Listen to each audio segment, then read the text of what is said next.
Hey everybody, Gooey here. Here's another interview with an attendee of the upcoming Zelda Dungeon Informer Marathon. It's a newcomer this time. Thortok is his name, and we're going to get to know him a little bit. Enjoy. What's the proper pronunciation of your name? Thortok. Thor- It's like thorn without an N, and to talk to somebody but without the L. Okay. Cool. So like Thortok. A lot of Thortok. people use Thor for short, which I understand, but I mean the original name was not meant to be some reference to, the Marvel character or the god or whatever.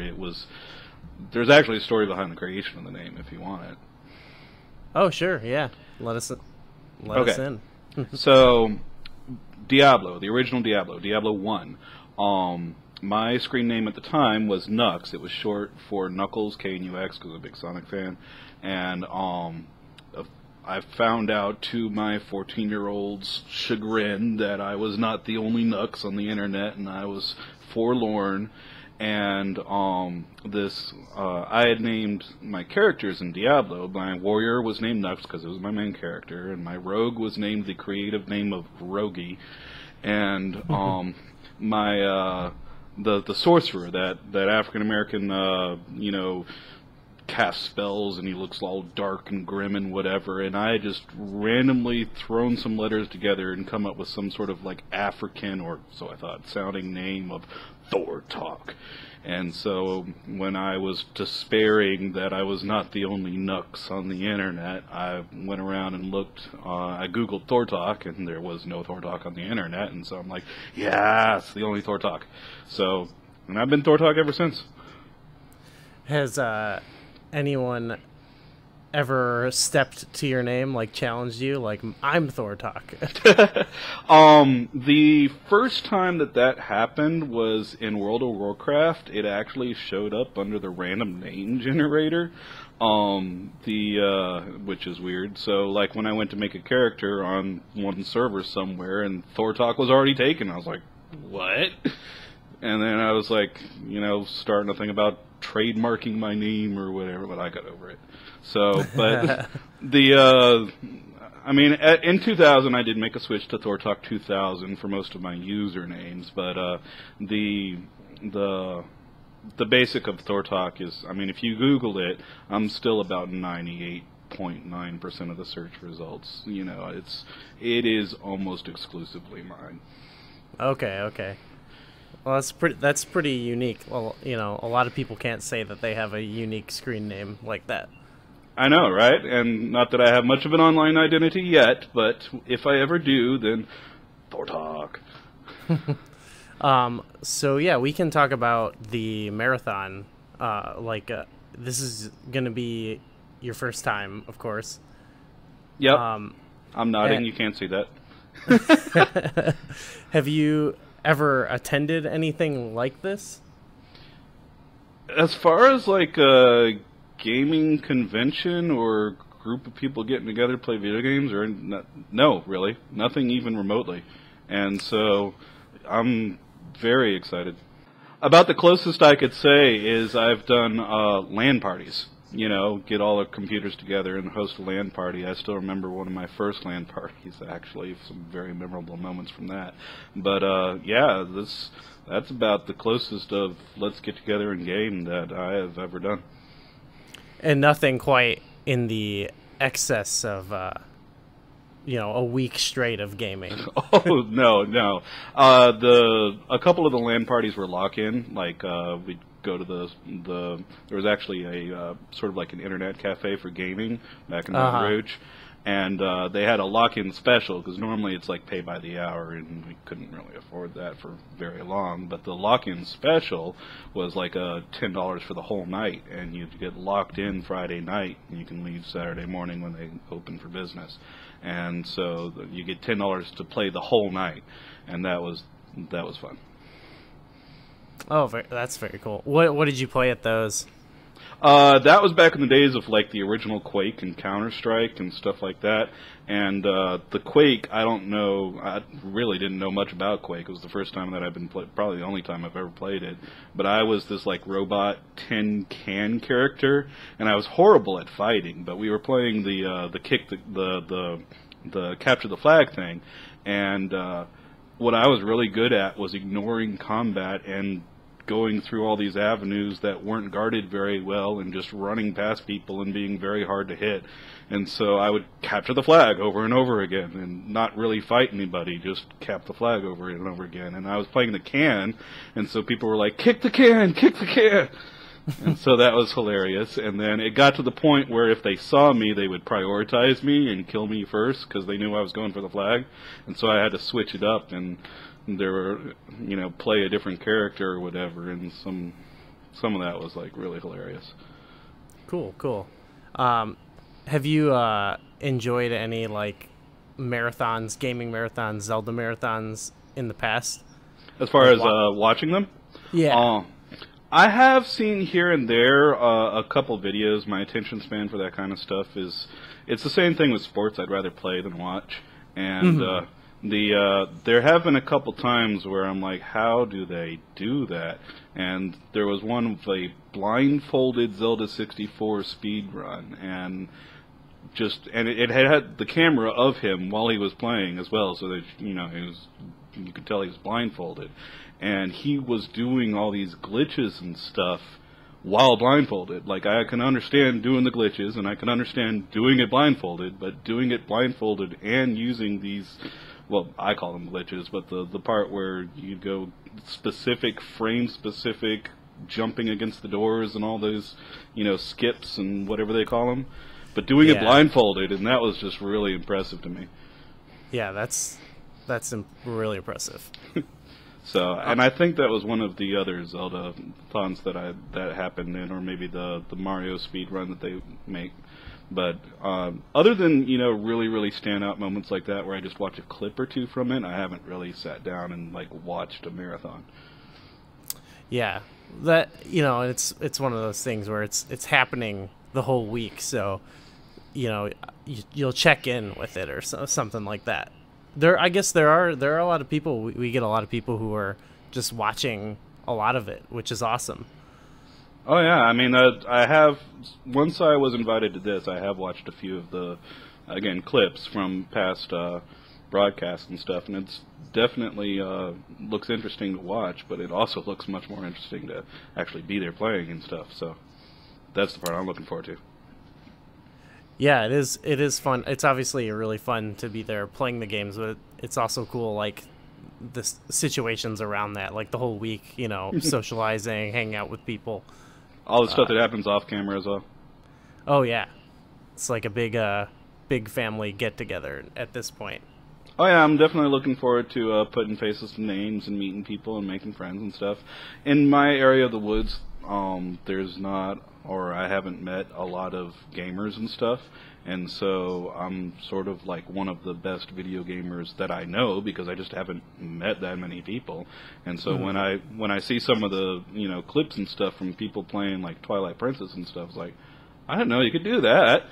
And so it's like it makes me realize how much of a newbie I am. Yeah, you learn a lot from a lot of the people. How has your preparation been? I have been slacking. I did do one run, which I actually did stream on my channel while I was doing it. Not that I streamed very much, but I streamed that. And I actually, in preparation, almost physical as much as the game itself, I did my first practice run in one sitting for Twilight Princess. So holy cow. I think I went to the bathroom once during an unskippable cutscene, didn't eat anything the entire time, and that was a fun Saturday. And so I'm hoping to cut down that time, but right now I'm practicing it more in segments, and I have done part of the game so far as like now that I know the optimal route to take, practicing it. But I haven't completed my second practice run to put in a new time. I am definitely looking forward to the way that they're doing Twilight Princess this year with the I think you're calling it the Royal Rumble. Yes. Yeah, I'm definitely looking forward to that, and I appreciate that I am going to be able to get rah competitive, because competitive brings out the best in me, and by having this sort of handicap start to it, even if I'm not one of those experts, I can be like right there at the end, it's like, I beat you, or maybe I don't, or whatever. So I'm looking forward to it a lot. Yeah, it goes with along with like some of us who've been here before, like me. I've been here for a while, like doing it since the first year, and I'm not particularly great at video games, but it's cool that I can still do it. And then we have a bunch of newcomers coming who also maybe don't have specific experience with trying to speedrun these games. Oh, yeah. It's nice that it's like welcoming for people, that they can hop into this game no matter what their skill level. Oh yeah, absolutely. I mean, my priority when I play Zelda games has been almost completely not speed. It has been, explore, find the little secrets, collect everything. I almost never do a run that isn't a 100% complete collect everything run. And so for me, this whole speedrun thing is like the opposite. The only thing that I've speedrun before is Sonic games, because to me that's almost the point of a Sonic game, is get to the end as fast as you can. So but for me to do that in a Zelda game, it's like, again, I'm discovering things that I didn't know before, like the jump spin and stuff like that, and I thought I was good at this game, and but it's still fun to be able to play it and be able to play with other people that are, of mixed skill level, of similar skill level, and, I'm really looking forward to it. Are any of your other games you're playing, are you looking forward to any of those? Somewhat. What I'm currently signed up for is Skyward Sword, which is, I believe, going to be a team-based. We're still sorting that out. And Breath of the Wild, which, again, is going to be sort of team-based, and we're still sorting that out. So I'm also signed up for Link to the Past, which I am almost going into blind. I do plan to do a practice of that and haven't yet, so clock's ticking on that. But I have played it a long, long time ago, but yeah, it's in the past. A Link to the Past this year, it's our traditional Mario Kart style. So it's one that there has to be some skill, but there's also a little bit of wackiness that goes into it.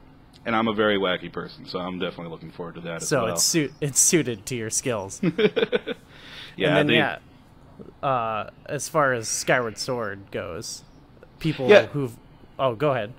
I would actually be excited to play Skyward Sword. I know a lot of people aren't totally into it, and I get the reasons why, but for me there's a lot to like about the game, a lot that they did right that's sort of hidden in the cracks between of what people don't like about it.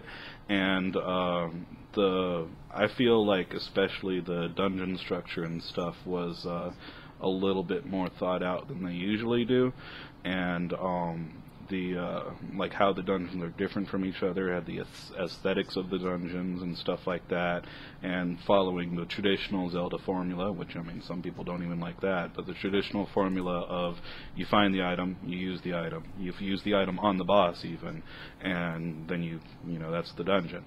And so, and having a couple creative and interesting items that haven't been seen in a previous game, like the whip and the little floaty bug thing, and then having the dungeon be basically about that item almost, that to me is actually one of the things I like about Zelda. And so yeah, it was a little gimmicky on the motion controls, but the idea of coming up with new items and developing a dungeon around that item is one of my favorite things about Zelda.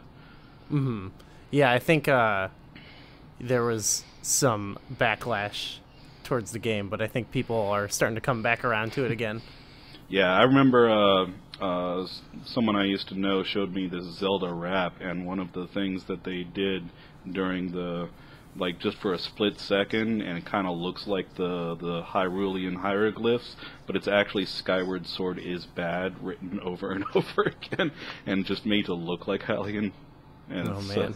It was hilarious. When we pause the screen, it's like, is that saying what I think it's saying? So yeah, for those who have watched in previous years Skyward Sword, the past couple years, just one person has played it. Locke has played it, and it's kind of a long game. Like, no matter how good you are, it's kind of a marathon to get through.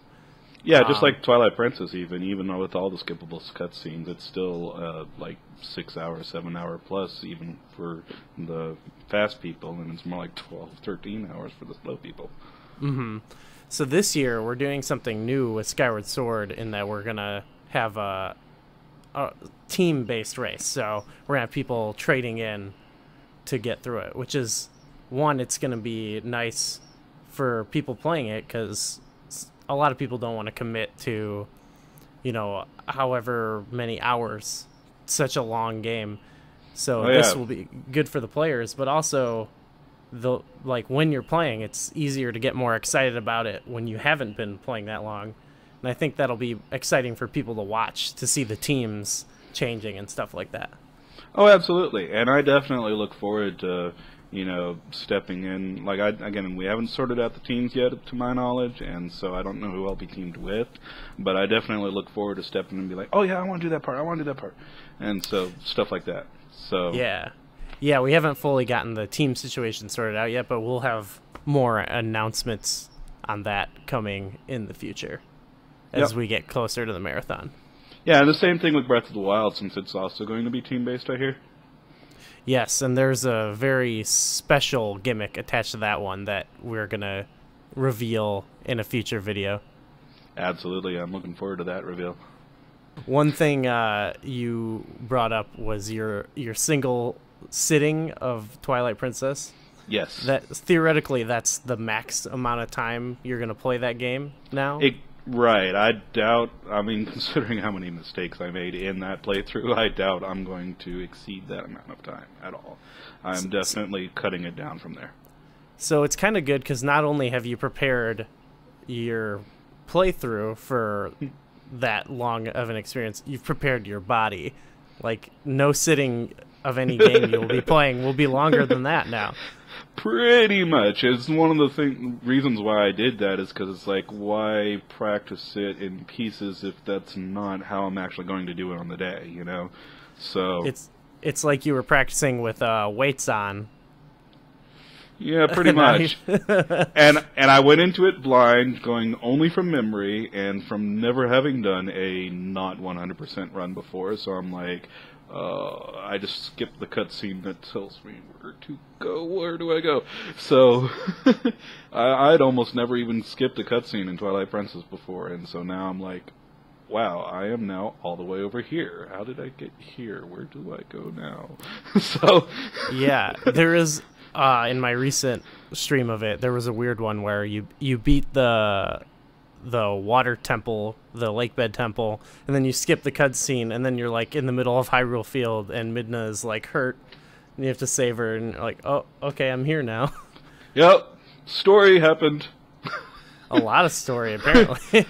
Oh yeah, that's one of the longest cutscenes in the game. It's sort of, in my mind, that sort of is the precursor to Act 2 of the game in the way I think of it, because I like to break things into 3 acts because I'm like that, and to me Act 1 of the game is basically clearing out the Twilight from the areas, and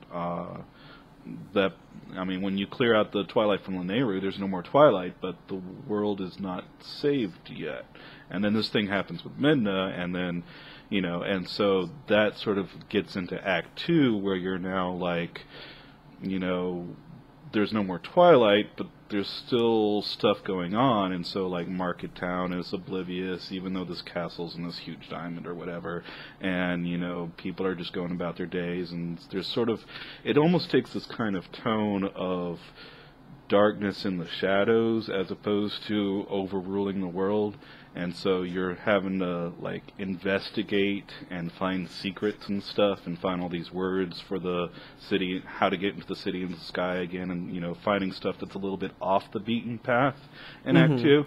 And then in Act 3 it's the final confrontation, the showdown, going to Hyrule Castle and getting things done. So to me that's sort of how I break up the game in my mind. There's the Twilight has taken over the world and let's fix that, and then it's like, okay, now what? And then that's pretty much that whole cutscene right into Act 2 is, bam, now you're in Hyrule Field and Midna needs to be saved. Yeah, it's a nice bridge to the next act. Yep. Well, are you looking forward to doing any of the weirder stuff we do, like the puzzle we mentioned in the last video?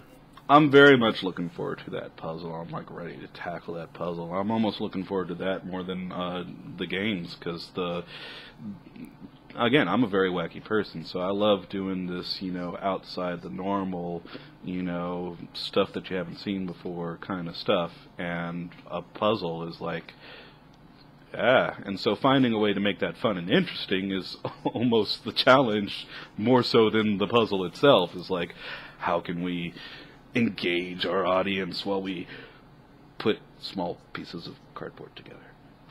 So, oh yeah, and so yeah, and I'm looking forward to that. I'm looking forward to seeing how things are announced. I mean, I don't know if I'm even going to sleep. It's so exciting to me about everything that's going to go down, and yeah. Well, awesome. We look forward to having some new people this year. I'm sure a lot of the viewers will be really excited about that too. Yep, I want to do what I can to be interesting to the viewers and crack jokes, and I hope you like puns, because that's my usual go-to, and I can do silly voices, and I hope to be entertaining and bring joy to, or what joy I can to, what is already a very fun and very lively experience. Awesome.